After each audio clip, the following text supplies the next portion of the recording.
एक लंबे अरसे से हम बोल रहे थे कि अमेरिका करेगा ईरान पर हमला। बहुत सारे लोग बोल रहे थे नहीं अमेरिका नहीं घुसेगा। एरोन ओब्रायन साहब ने भी बोला था कि अमेरिका धोखा देता है, लेकिन अगर उसने अपने आप को बचाना है तो उसे घुसना पड़ेगा। पिछले मेरे प्रोग्राम ब्रॉडकास्ट में बोला था। ये इस अमेरिका ने ईरान में अंदर घुस के उसके न्यूक्लियर वेपन्स को डिस्ट्रॉय किया। और पिछले वाले प्रोग्राम में ही एरोन ओब्रायन साहब ने ये भी बताया था कि चाइना से प्लेन लैंड किए तेहरान में, कुछ वेपन्स दे रहे हैं।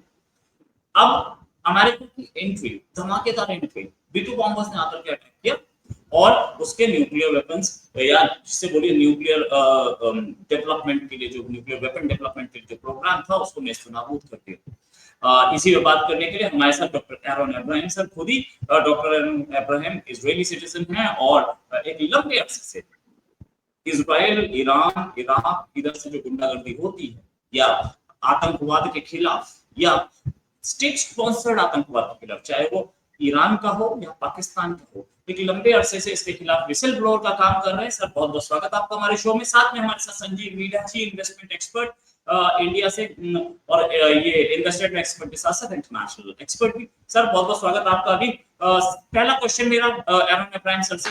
सर एक चीज कि अमेरिकन एंट्री पे आप क्या बोलेंगे? ईरान का न्यूक्लियर वेपन्स प्रोग्राम खत्म या अभी रिजीम चेंज मिशन है? देखिएगा, शलोम, नमस्ते, जय भारत, जय इजराइल सबके लिए, आपके लिए, मीदा जी के लिए और सारे व्यूअर्स के लिए इजराइल से हमारी शुभकामनाएं। भारतीय लोगों के साथ हमेशा रहेंगे और वो भारतीय लोग भी हमारी बहुत इस समय मदद कर रहे हैं। सारे के सारे जितने सनातनी हिंदूज हैं, they are in one voice कह रहे हैं इजराइल को जीतना चाहिए और इजराइल जो कर रहा है वो सही कर रहा है। और अभी रिसेंट एक डील हुई है कल या परसों इजराइल और भारत के बीच में, 150 करोड़ के हथियार इजराइल खरीद रहा है और मोदी जी दे रहे हैं। और कई ऐसा भी हो रहा है, अभी इतने अच्छे हैं मतलब आप लोग कि एक चीज मांगते हैं तो 5 चीजें देते हैं। मतलब उन्होंने कोई एक छोटी सी चीज मांगी इजराइल वालों ने और उन्होंने पूरा एक प्लेन भर के भेज दिया जो भी चाहिए आपको। तो इस एटीट्यूड के लिए बहुत बहुत धन्यवाद। और देखिएगा अब लोग आ रहे हैं हमारे साथ, लेकिन 1 या 2 दिन पहले हमारे सारी दुनिया हमारे अगेंस्ट थी। अभी कीर स्टारमर का एक बयान आया है कि वो भी ज्वाइन कर रहे हैं इस वॉर को, अपने कोलिशन की तरफ से इजराइल और अमेरिका के साथ रहेंगे। तो अब देखिएगा, अब जो है ये प्लान ही था, पहले से ये प्लान है कि पहले तो न्यूक्लियर इनकी फैसिलिटीज बिल्कुल से खत्म करना है। उसमें सफल हो गए हैं। जो कुछ बचा कुचा था वो अमेरिका वालों ने कर दिया। जो फारदाव का जो प्लांट जो था, उनका पता नहीं कितने फुट का और कितने 100 200 180 मीटर 200 मीटर कितने एग्जैक्टली लेंथ उसकी जो डेप्थ है हमें मालूम नहीं है। लेकिन उसको आज ये जो B2 बॉम्बर्स, जो सबसे बड़ा जो 13,000 कितने किलो का बॉम्ब रहता है, वो एक नहीं मारा उन्होंने, करीब ऐसे 7 बॉम्ब से उसमें अटैक किया है उसके ऊपर। तो अब उसके, तो आप समझ ही सकते हो कितना। और दूसरी बात ये है कि ये दुनिया का सबसे खतरनाक बम है और एक रिकॉर्ड है। ये पहली बार यूज़ किया है कहीं भी पूरे इतिहास में। वॉर्स, ये युद्ध के इतिहास में ये बम जो है ना पहली बार यूज़ किया है। क्योंकि अमेरिका वाले लोग भी बहुत परेशान हो गए थे ईरान से। हम लोग तो हैं ही, सवाल ही पैदा नहीं होता। जब से 1979 में इनका जो ये मुल्ला लोगों का रिजीम आया, उसके 1 साल के बाद ही इन्होंने कहना चालू कर दिया था कि इज़राइल को दुनिया के नक्शे से मिटा दो, पृथ्वी पे इनका नामो-निशान नहीं रहना चाहिए, इन्होंने कर दिया था। और इसके साथ फिर उन्होंने ये भी बोला था कि अमेरिका को भी खत्म किया जाए और फिर यूरोप को। और अमेरिका को इसलिए खत्म किया जाए कि अमेरिका इज़राइल का डायरेक्टली, इनडायरेक्टली, हर हाल में, हर चीज़ में, जो भी कहिए आप, science, technology, social, weapons, military, air force, army, जो भी कहिए आप, हर चीज़ में हमारा कोलैबोरेशन है। और इसके बाद जो है ना काफ़ी डील्स हैं, जैसे कि F-35 और F-16, ये सारे पार्ट्स इज़राइल में बनते हैं। तो ये जो है ना हमारी बहुत अच्छी वो है, रिलेशनशिप है। तो अमेरिका वालों ने ये सोचा कि चलो ठीक है, और इनकी नज़र बहुत ज़्यादा थी मतलब इनके इस प्रोग्राम के ऊपर कि कब ये बना रहे हैं। और देखो ऐसा कहा गया है कि अगर कुछ दिन और चूक जाते तो मामला जो है ना वो बहुत हाथ से निकल जाता। तो इज़राइल ने ऐसी चल रही थी बात कि क्या करना है, इज़राइल ने बोला ठीक है, ऐसा लगा कि मिस्टर ट्रम्प जो है ना वो शायद थोड़ा डामाडोल हो रहा है उनका मन, तो इज़राइल ने बोला नहीं, नहीं, I will take the lead. और इसके बाद हमें ऐसा लग रहा था जैसे आप परसों अपन ने पिछले वाले प्रोग्राम में ये कहा था कि अमेरिका को वॉर में इसलिए आना पड़ेगा कि इज़राइल को सपोर्ट करें या ना करें, अमेरिका को खुद को बचाना है टेरर से। अमेरिका को इस्लाम से खुद को बचाना है। अभी ये इनकी जो प्रॉक्सीज़ हैं, इन्होंने मिडल ईस्ट में तो इन्होंने अब तो मचा के रखा ही हुआ है। Hamas, Hezbollah and हुतीज़। अभी इसके बाद इनके इनके जो स्लीपिंग सेल्स जो है ना वो अमेरिका में भी हैं, बट इसमें जर्मनी में भी। जर्मनी में तो उनकी एक इनकी मॉस्क को बंद भी कर दिया गया है। अच्छा, ये आहट जो है ना ये यूरोप में भी पहुँच गई। इसकी इज़राइल और अमेरिका के इनकी अच्छा और दूसरी बात ये बिल्कुल ओपनली 3-4 दिन पहले ही वो इंटरव्यू हमने नहीं देखा इनका खामेनी का, हमारी मैडम ने देखा और वो ये कह रही हैं कि देखो डॉक्टर, इतने होने के बावजूद भी इज़राइल 3-4 दिन से अटैक कर रहा है, फिर भी अभी ये कह रहे हैं, इज़राइल को एग्ज़िस्ट करने का कोई अधिकार नहीं है, अमेरिका को कुछ नहीं।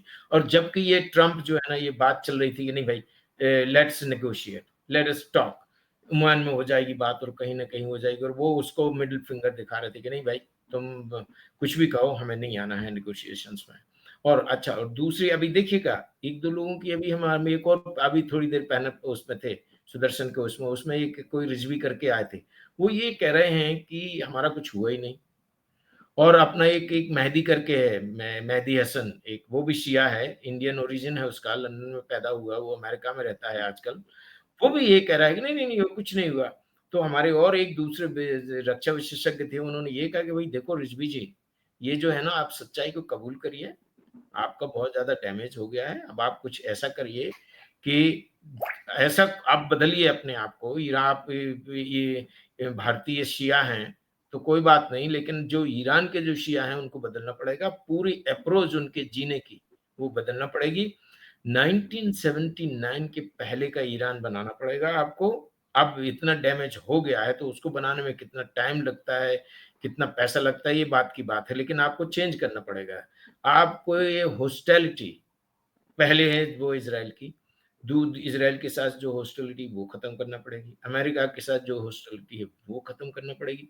इसके बाद और भी आपके जो मिडल ईस्ट के जितने भी सुन्नी देश, इन्होंने टेरर करके इनको परेशान करके रखा हुआ है, इसीलिए तो आज उनके साथ कोई है नहीं है। तो ये देखिएगा, ये अमेरिका के आने के बाद अच्छा एक हमें ऐसा लग रहा है, ये हमारे व्यक्तिगत विचार हैं कि मोस्ट प्रोबेबली ये वॉर जो है ना अब लंबा नहीं खींचने वाला। मैक्सिमम 7, 8, 9, 10 दिन तक चलना चाहिए हमारे हिसाब से, क्योंकि अभी इन्होंने अच्छी तरह से रिपीटेडली मल्टीपल अटैक्स, वो फरदाव का जो मतलब सबसे ज़्यादा चर्चित जो जगह थी, वो उसको उन्होंने मिटा दिया, तो बहुत बड़ी सफलता मिल गई। दूसरी बात, इनका जो एयर पावर जो है ना, मतलब पूरी तरह से एयर जो स्काई जो है तेहरान का, ईरान का स्काई है, वो अमेरिका पहले तो इज़राइल के अंडर में था, अब ये दोनों शेयर कर रहे हैं। मतलब उनकी एयर फोर्स को इन्होंने पूरी तरह से खत्म है ही नहीं है उनकी, पता ही नहीं है उनकी एयर फोर्स। इसके बाद उनका एविएशन सिस्टम, रेडार और ये सब खत्म कर दी। तो जिस वॉर में एयर सुपीरियरिटी जिस देश को मिल जाती है, 1967 वॉर में भी यही हुआ था। इन फर्स्ट 45 मिनट्स में प्रीएम्प्टिव स्ट्राइक इज़राइल ने की, इजिप्ट, जॉर्डन और जहां भी आसपास की जितनी भी एयर फोर्सेस थी ना, वो सबको 40-50 मिनट्स में खत्म करके इज़राइल के प्लेन्स फिर से वापस आ गए और फिर इसके बाद इज़राइल ने वो वॉर बहुत इजीली जीता। आउट नंबर्ड मतलब इनकी सेना इतने बड़े लोग थे, इतनी बड़ी गिनती में इनकी सेनाएं बहुत ज्यादा थी इनकी, और इज़राइल की एक छोटी सी सेना, फिर भी हम लोग जीत गए। तो अब ऐसा लग रहा है कि जीत तो गए ही हैं, अमेरिका ने थोड़ा सा और साथ दे दिया, तो वो जीत जरा और बढ़ गई है। तो अब ये देखते हैं अब। हाँ, ये दूसरी बात है, तो एक एक प्लान तो ये सफल हो गए, इनके न्यूक्लियर रिएक्टर्स, सेंट्रीफ्यूज, जो कि ये रिचमेंट फिशमेंट जो भी प्रोग्राम है, वो सब खत्म हो गया।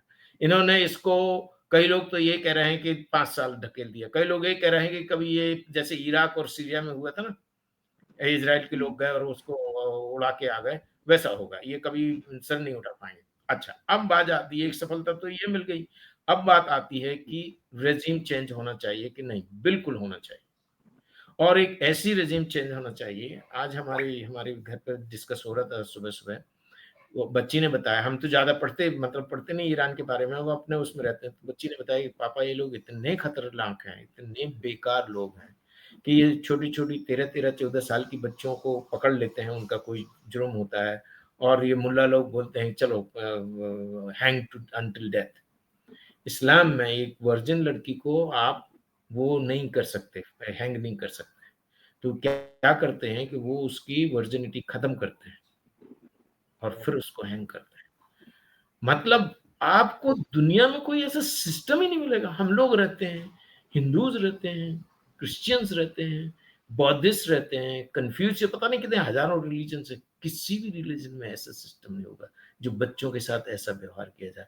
तो ये जो है, अच्छा, और दूसरी बात, ईरान की जनता इतनी परेशान है, अभी वो ये इजराइल का सपोर्ट कर रही है, पूरी की पूरी जनता, और हमारे नेतन्याहू जी कहते हैं कि आपके साथ हम हैं, हम इनको निकाल के एक अच्छी गवर्नमेंट देंगे जिससे आप लोग सुखी रहोगे।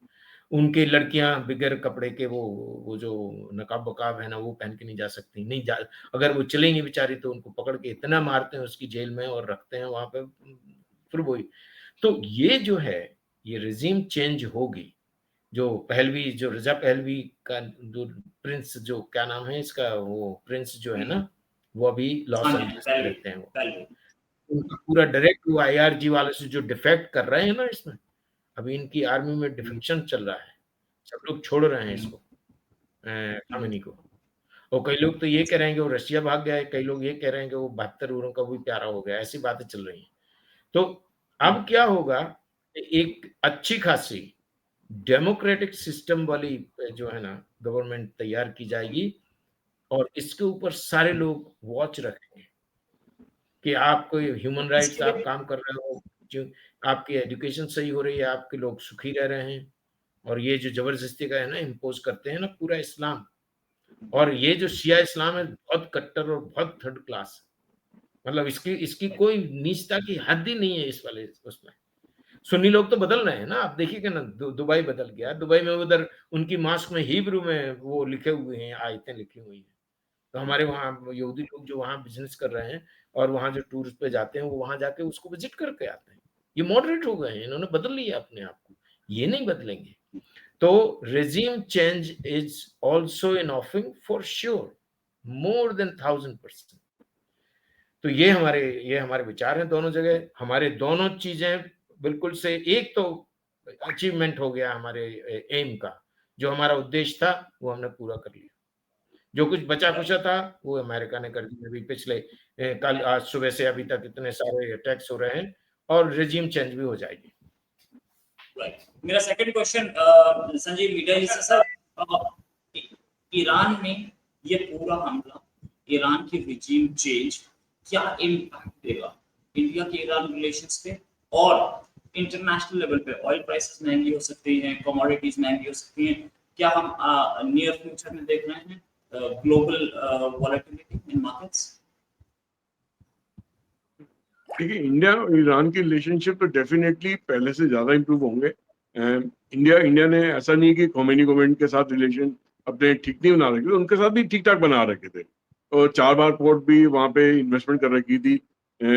तो उसके जरिए बेसिकली इंडिया रशियन ऑयल को बेसिकली, या अफगानिस्तान के अंदर कुछ भी सप्लाईज पहुंचानी होती थी, तो वो बेसिकली 4 बार पोर्ट तक अपने सप्लाईज लेके जाता था, वहां से बाई रोड या बाई रेल वो अफगानिस्तान के अंदर पहुंचाता था, या रशियन की कोई भी जो सामान अगर अफगानिस्तान वाया ईरान होता आता तो वो 4 पोर्ट से लेके फिर वापस यहाँ पे इंडिया में लेके आते थे।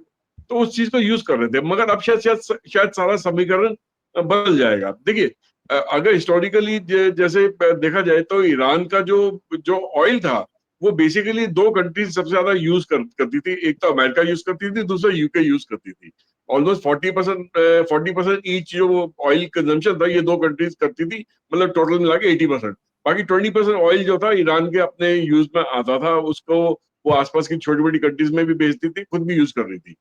अब जब से ये खोमेनी की गवर्नमेंट आई है, या जब से ईरान को सैंक्शन लगे, जब से उनके न्यूक्लियर एसेट्स को डेवलप करना शुरू करा है, तब से क्या हुआ है कि बेसिकली ईरान को वर्ल्ड में कहीं पे ऑयल बेचना अलाउड नहीं था। इंडिया को भी हाथ पीछे खींचना पड़ रहा है अमेरिका की प्रेशर की वजह से कि अगर वो ईरान से रिलेशनशिप बनाए रखेंगे, ऑयल लेंगे, तो इंडिया पे भी सैंक्शन लगे, तो इंडिया ने भी हाथ खींच लिया।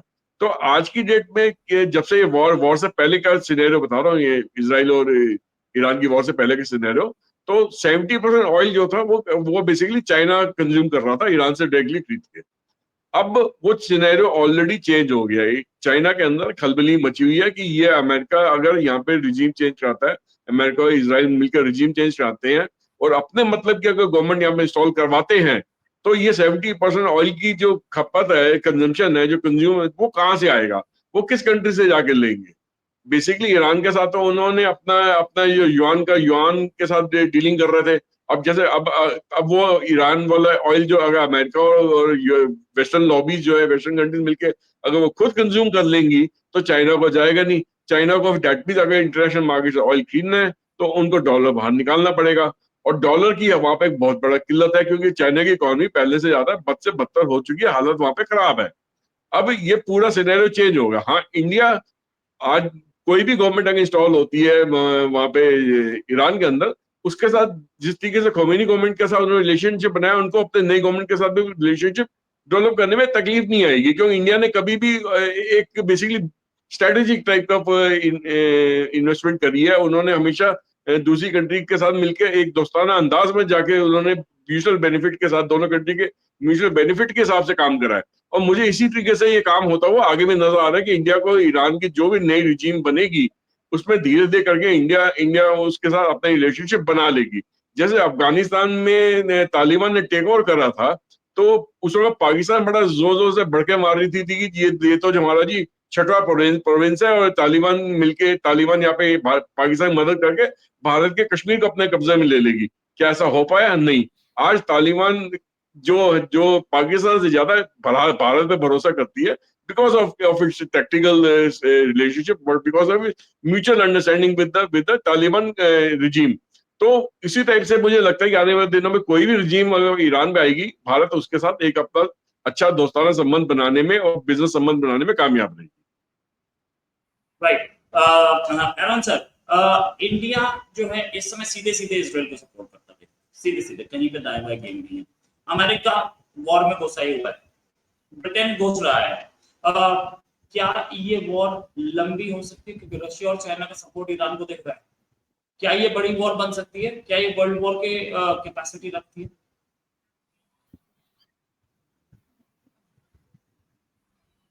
सर, कैन यू हियर मी?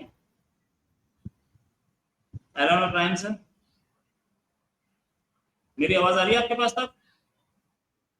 हाँ, देखिएगा, ये देखिए, चाइना तो गए, China is sorry, Russia will not take any part in this war, क्योंकि अभी ये इन्होंने क्या बोलते हैं, पुतिन ने ऐसा कुछ मैसेज भेजा अमेरिका के लिए अपने लोगों से कि भाई हम इसमें मध्यस्थता करते हैं और इसको वॉर को खत्म करते हैं। तो एक दो टूक जवाब इनका पहुंचा ट्रम्प का इनके पास कि भाई आप अपने यूक्रेन वाला वो संभालो, आप रहने दो, इधर आपको आने की कोई जरूरत नहीं। दूसरी बात, चाइना का डाउटफुल है, क्योंकि चाइना में इतना वो नहीं है जितना इजराइल और अमेरिका में जितना पावरफुल एयरफोर्स और ये जो भी है, जो हाईटेक जो है, वो चाइना में इतना नहीं है, क्योंकि उनकी सारी चीजें फेल हो जाती हैं। ये मतलब इनकी अपने सिंदूर वाले उसमें भी देखा गया है कि उनकी मिसाइलें जो भी उनके हथियार थे, वो इतने काम नहीं आए जितने आना चाहिए। तो चाइना की कोशिश तो चल रही है कि हम इसमें एंटर हो जाएं या हम किसी तरह से इनकी मदद करें। जैसा कि हमने कहा था कि एक शायद प्लेन कुछ उतरा है उनका, इनके ऊपर बहुत अच्छी तरह से नजर रखी जा रही है, और ये भी नजर रखी जा रही है कि कोई अपना ये न्यूक्लियर वॉर हेड ना ट्रांसफर करें। अगर वो एक तो कर नहीं, शायद ये इंटरनेशनल ट्रीटी में नहीं आता है, it is not possible that you give your nuclear arsenal to some other country. अगर ऐसा रहा, और अभी ये भी हो सकता है कि इसके कोलैबोरेशन में अगर चाइना ने इनको हथियारों का जखीरा भेजना शुरू किया, तो उनको ब्लास्ट, ये लोग उसको भी बॉम्ब करना शुरू कर देंगे। अब तो 3 हो गए ना, आज रात से शायद ब्रिटेन भी हो जाएगा। और ये जो है ना, ये जो बैलिस्टिक जो मिसाइल जो हमारे ऊपर गिर रही हैं, ये भी बंद हो जाएंगी 1-2 दिन के अंदर, क्योंकि उनका ज़खीरा वो भी खत्म। तो अब वॉर के लंबे होने के चांसेस जब हैं, जब ईरान को कोई सपोर्ट करना शुरू कर देगा। मिडल ईस्ट की कोई भी कंट्री, सिर्फ एक शिया देश है और उसके चारों तरफ सारे के सारे सुन्नी हैं। और ऐसा भी नहीं है कि चलो भाई ये सुन्नी उनका सपोर्ट करेंगे, वो इसलिए सपोर्ट नहीं करेंगे कि ईरान ने अपने टेरर से उनको बहुत बुरी तरह परेशान करके रखा हुआ है पूरे मिडल ईस्ट के मुसलमानों को। वो तो साथ देने से नहीं रहे। भारत का आता है, भारत कहेगा कि भाई आप हमारे दोस्त हैं, लेकिन एक्टिवली वॉर में नहीं आएंगे। और मीरा जी से हम बिल्कुल सहमत हैं कि अगर नहीं ये रेजिम चेंज होगी ही, तो भारत अपने संबंध फिर से बना लेगा और वो ऑयल का और जो भी है उनका एक्सपोर्ट शुरू हो जाएगा, वहां से इंपोर्ट शुरू हो जाएगा। और इसमें ज्यादा टाइम नहीं लगेगा, क्योंकि जो आगे वाली जो गवर्नमेंट आएगी ना, वो बहुत लिबरल रहेगी। लिबरल मतलब बिल्कुल पूरी तरह से डेमोक्रेट रहेगी और पूरी तरह से ओपन रहेगी। तो अब जो वॉर के ज्यादा आगे होने के चांसेस इसलिए नहीं है कि ये अचीव हो गया है। और अमेरिका, यूरोप, इजराइल, भारत भी चाहे, अभी भारत के मोदी जी ने कभी ऐसा अभी कोई कमेंट ही नहीं आया उनका कि हम क्या करेंगे। अगर ये सब लोग इकट्ठे हो गए इनके बाद, ये तो जैसे कि हमने कहा है कि कई लोग कह रहे हैं कि खमेनी वहां चले गए, रशिया चले गए, उनको पुतिन लेके चले गए। भाई आप वहां, जैसे सीरिया का वो असाद है वहां रहता है, ये भी वहां रहेंगे। तो बस वो जगह खाली हो गई। और इसके बाद ये जहां ये लोग ये गए, इनके टॉप लोगों को तो रिकॉर्ड है किसी भी दुनिया के किसी भी वॉर में इतने बड़े बड़े जनरल्स को एक दिन में एक स्ट्राइक में या 2 स्ट्राइक में कभी किसी भी वॉर में नहीं हुआ है दुनिया में, रिकॉर्ड बनाया है इजराइल ने। ये इनका जो घेरा है ना, ये खमेनी का घेरा, जो लोग बाग इनके आसपास पड़े रहते थे कि इनको बचा के रखें हर हालत में, वो घेरा भी टूट गया। तो ये तो पक्का है कि रिजीम चेंज होगी विद इन फ्यू डेज। मेरे ख्याल से 2 वीक्स के अंदर ये कॉम होगा, कुछ वैक्यूम होगा, उसमें कैसे भी करके कोई इंतरिम अंतरिम। और वो अपना जो प्रिंस है, उनका जो क्राउन प्रिंस है वहां से अमेरिका से, वो कह रहे हैं, उनकी मीटिंग्स चल रही हैं कि भाई हम आपकी डेमोक्रेटिक ये प्रोसेस शुरू करेंगे। तो हमारे ख्याल से वॉर के लंबे होने के चांसेस है नहीं है, क्योंकि इजराइल और अमेरिका अगर साथ आ जाएं तो दुनिया का कोई भी पावर सामना नहीं कर सकता उसको। चाहे आप किसी भी ले लो, एयरफोर्स में ले लो, ग्राउंड इन्वेजन में ले लो, नेवी में ले लो, इजराइल की और अमेरिका की टेक्नोलॉजी इतनी अच्छी है कि मतलब अभी ज्यादा कहने की कोई जरूरत ही नहीं, आप भी समझते हैं, मीरा जी भी समझते हैं। तो हमारी ख्याल से और लंबी भाई। अच्छा सर, वॉर एक लंबा चीज कि वॉर लंबा नहीं चलेगा भाई। एक चीज कि ईरान इतने कॉन्फिडेंस में कैसे है, अगर उसके पास सपोर्ट नहीं है तो इतने कॉन्फिडेंस में है कि हम फिर रिटेलिएट करेंगे। अभी फिर से खबर आई कि हम फिर मारेंगे। ईरान के पास बचा क्या, किस कॉन्फिडेंस, कौन है उसके साथ, क्या कहां से कॉन्फिडेंस?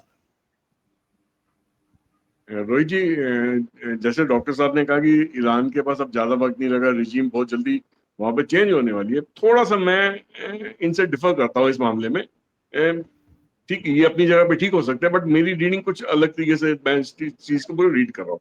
अब जैसे 2-3 दिन पहले की बात कीजिए, जब से डोनाल्ड ट्रम्प थ्रेटन कर रहे थे कि मैं तुम्हें बॉम्ब कर सकता हूँ, तुम्हारे न्यूक्लियर साइट्स को बॉम्ब कर सकता हूँ। 2 दिन पहले ही सैटेलाइट पिक्चर्स देखी गई हैं कि जो तेहरान के नजदीक जो सबसे बड़ा इनका जो न्यूक्लियर साइट थी, न्यूक्लियर अरेंजमेंट साइट थी, जहाँ पे जिसको फोर्डो कहते हैं, वहां पे 16 से 17 ट्रक्स देखे गए थे। और वो 16 से 17 ट्रक्स क्या कर रहे थे वहां पे? बेसिकली उन्होंने, हमारे हिसाब से जो इन्फॉर्मेशन आई है कि वहां से उन्होंने अपने न्यूक्लियर एनरिचमेंट मटेरियल को वहां से निकाल के एक सेफ जगह पे रखा हुआ है। तो वो अमेरिका, डोनाल्ड ट्रम्प की जो धमकी थी उसको वो बहुत सीरियसली ले रहे थे। उन्होंने वहां से जो अपने एसेट्स, न्यूक्लियर एसेट्स है, वहां से रिमूव करा है, ठीक है, और वहां पे उनको किसी और जगह पे पहुंचाया उन्होंने। और जैसे तभी तो ईरान इतना छाती ठोक के कह रहे हैं कि हमारे यहाँ पे कुछ नुकसान नहीं हुआ, क्योंकि उन्होंने जो मैक्सिमम वहां पे जो प्लूटोनियम में इनरिच्ड प्लूटोनियम था, और भी जो वॉरेट्स थे या जो भी एसेट्स थे वो 16 ट्रक में डाल के निकाल के ले गए। और अमेरिका को इसकी इंफॉर्मेशन नहीं है। क्या अमेरिका को पूरी इंफॉर्मेशन है? सैटेलाइट पिक्चर्स अगर हमें नजर आ रही तो उनको भी नजर आ रही होगी, ठीक है ना। तो अब अब इन्होंने वहां पे बॉम्बिंग कर दी है, तो क्या चलो 300 फीट नीचे है, 400 फीट नीचे है, जहां भी इनको वहां नीचे तक जाके डिस्ट्रॉय कर दिया, सब कुछ कर दिया। मगर क्या जब ये नजर आ रहा था, क्या उसको उस टाइम पे वो ट्रक्स को नहीं उड़ाना चाहिए था, फाइटर प्लेन्स को पहुंच के? इन्होंने वैसा नहीं करा। That means they gave Iran a safe passage to remove their uranium. America ने इतना तक भी उनको बोला कि आप हमें जो जो न्यूक्लियर वॉचडॉग्स हैं उनको ये अपना जो एक्सेस जो आपका मटेरियल है या जितना भी एनरिचमेंट मटेरियल है उनको हैंड ओवर कर दीजिए। ईरान ने वैसा नहीं करा है। और ऐसे भी खबर आ रही है कि शायद ईरान ने हिजबुल्ला हो गया या हुतीज हो गया, वहां तक अपने कई सारे बैलिस्टिक मिसाइल पहुंचाने में शायद कामयाब हो गया है। और आने वाले दिनों में अभी जैसे जो ईरान पे जो अटैक, इसराइल पे जो अटैक्स हुए हैं, वहां पे जो उनकी डिफरेंट सिटीज पे अटैक हुए हैं, उनके टेल एविव पे अटैक हुआ, कैपिटल सिटी पे अटैक हुआ है, वो भी इस चीज का हिस्सा है। जबकि हिजबुल्ला और बाकी जो उनके प्रॉक्सीज हैं जो उनको काफी नुकसान पहुंचाया इसराइल ने, उनको इस हालत तक नहीं छोड़ा कि वो ऐसी हरकत करे। मगर ये अब मुझे अब जो आने वाले दिनों में जो मिशन लग रहा है ना, ये सुसाइडल मिशन लग रहा है इनकी प्रॉक्सीज का, वो किसी भी तरीके से इसराइल के ऊपर अटैक करके उसको नुकसान पहुंचाने की कोशिश करेंगे। हो सकता है कुछ मिसाइल्स, कुछ वॉरहेड्स वहां पे गिरे और नुकसान हो भी, मगर इसका ये मतलब नहीं है कि इससे इससे इसराइल पीछे हट जाएगा या अमेरिका पीछे हट जाएगा। ईरान का उसके बाद में और भी हालत खराब होगी, और भी बॉम्बिंग होगी, वो तो पूरी तरह तहस नहस कर दिया जाएगा ईरान, और उसके बाद वो मिलकर रिजीम भी चेंज हो जाएगी। मगर इस पूरे प्रोसेस में अमेरिकन एसेट्स और ईरान इसराइल के एसेट्स पे नुकसान होना लाजमी है। ये मुझे होता हुआ नजर आ रहा है। मुझे रिजीम अगले 4-5 दिनों में चेंज होती नजर नहीं आ रही, हफ्ते भर में चेंज होती नजर नहीं आ रही है। मुझे लगता है कि इस पर थोड़ा सा समय और लगेगा, शायद हो सकता है महीना भर लग जाए, 15-20 दिन और लग जाए, इस तरीके से लग रहा है मुझे। अच्छा एरन सर, फाइनल क्वेश्चन आपसे लूंगा। सिचुएशन ये कि कुछ मूवमेंट्स तो जैसे मीरा जी बता रहे हैं कि हुई हुई, तो उसे अमेरिका ने डिस्ट्रॉय क्यों नहीं किया, इजराइल की भी नजरों में रही होगी। दूसरी चीज ये, अगर हुई है तो फाइन, अगर दूसरी चीज ये कि ये ईरान के पास सपोर्ट किसकी है जिसकी वजह से वो अब तक अकड़ के बैठा है और धमकियां दे रहा है? देखिएगा, एक इसमें ट्रम्प का ही कहना पड़ेगा। ट्रम्प का जो है वो बिजनेस माइंड है पूरी तरह से। वो कहीं ना कहीं करके अपनी डील करके कुछ ना पैसे कमाने की और पैसे करने की कोशिश, कोई ना कोई वो सोचते रहते हैं। मीरा जी से हम सहमत हैं कि शायद, पूरी तरह तो सहमत नहीं है, कि शायद इन्होंने वो ट्रक लोड्स करके वो कर दिए और उसमें इन्होंने कुछ नहीं किया। वो इसलिए नहीं किया होगा शायद, हम तो न्यूक्लियर साइंटिस्ट है नहीं, I am a medical person. वो इसलिए कि नहीं किया होगा उसको अटैक, कि अगर हो सकता है कि कोई किसी लेवल का यूरेनियम इनके पास है और वो रेडिएशन हो जाए। ऐसा बात चल रही है कि तेहरान में ऑलरेडी लीक आउट हो गया है ये रेडिएशन, लोग परेशान हो रहे हैं वहां पे, तो इसकी वजह से शायद उसको छोड़ दिया हो। और उनको ये रहा हो दिमाग में और मन में, जो भी कहिएगा, कि चलो ठीक है, इसको इनको ले जाने दो, अभी जैसे भी जो भी होगा वो जो रेजिम चेंज होगी वो डेमोक्रेटिक होगी और उस पर इनका पूरा रोल रहेगा। जैसे इन्होंने शाह को चेंज किया था ना, पहले वाले कोई ईरान के लोग इस नाराज क्यों हो गए वेस्टर्न लोगों से, कि इनका पहले ये कोई था और उसको रिप्लेस करके इन्होंने ये इनको वो किंग को लेके आए पहलवी को, और उससे सब लोग नाराज थे। और इसका सबका जो रिजल्ट निकला वो 1979 में निकला, क्योंकि वो राजा जो किंग ऑफ ईरान थे उनसे बहुत ज्यादा जनता नाराज थी। लेकिन वो नाराज होने के बाद जो भी उन्होंने क्रांति की उसमें जनता ने बहुत सफर किया, तो अब शायद उनका दिमाग खुला होगा। तो जो नई रेजिम आएगी उसके अनुसार या तो इनकी कोई डील होगी, या फिर वो कह देंगे कि अमेरिका वाले लोग कि भाई हमें दे दो ये पूरा, जैसे कि ये बात चल रही थी पहले कि आप हमें पूरा सरेंडर करोगे, तो शायद वो करवा लें सरेंडर। या फिर अगर बचा रहेगा, हमारी ख्याल से तो नहीं बचा है, और बचा रहेगा तो कोई ना कोई ये लोग रास्ता निकालेंगे, इजराइल और अमेरिका और ब्रिटेन मिलके कोई ना कोई उसका रास्ता निकालेंगे, क्योंकि Iran is a very big threat to the Middle East, number 1। आप देखिएगा 1979 के बाद का मिडल ईस्ट और 1979 के पहले का मिडल ईस्ट, अगर आप एक कंपेयर करोगे तो आपको पता लग जाएगा कि कितने वॉर्स हुए 1979 के बाद।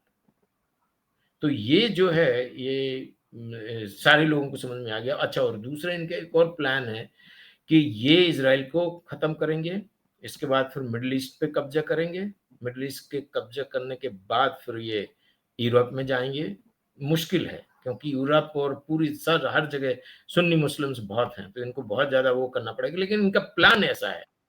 इनका प्लान ये ऐसा है कि पहले इज़राइल को ख़त्म करो, मिडल ईस्ट को टेक ओवर करो। मक्का मदीना जो सुन्नीस के अंडर में है, वो शियाइज़ के अंडर में आना चाहिए, क्योंकि शियाइज़ कंसीडर सुन्नीज़ एज़ काफ़िर, वो उनको काफ़िर बोलते हैं, वो भी उनको काफ़िर बोलते हैं। इसके बाद जो पूरी तरह से ये जो वर्ल्ड की जो पीस जो है ना डिस्टर्ब हो रही है इसकी वजह से, इनके मुल्लाओं की वजह से, तो ये चेंज होना बहुत ज़रूरी है, ये सब लोगों ने समझ लिया है। और अभी एक ऐसा भी कैलकुलेशन आ रहा है कि नेक्स्ट जो लड़ाई होगी वो टेरर की जो कंट्री टेरर को सपोर्ट करते हैं और एंटी टेरर को जो सपोर्ट करते हैं, मतलब ये जो नई नई अपनी जो सिविलाइजेशन है वो उस सिविलाइजेशन का और इस्लामिक सिविलाइजेशन का एक बहुत बड़ी फाइट होने वाली है, क्योंकि इस्लाम में ये लिखा हुआ है, इनका अल्लाह कहता है कि आप लोगों को टेरराइज करो और उसकी जिम्मेदारी हमारे उसमें रहेगी। आप टेरराइज करो, लोगों को मारो, कुछ भी करो, वो मेरे ऊपर है, सब कुछ मेरे ऊपर है। आपको ना किसी का कोई पाप होगा, ना कुछ नहीं, आपको कोई नहीं भुगतना पड़ेगा। I will bless you for that.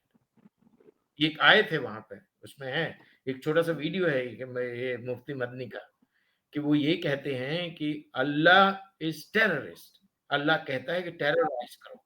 एक बात ये हुई। दूसरी बात इनका एक और मिसकंसेप्ट ये है कि ये अल्लाह की जमीन है और उसको हमें लेना है।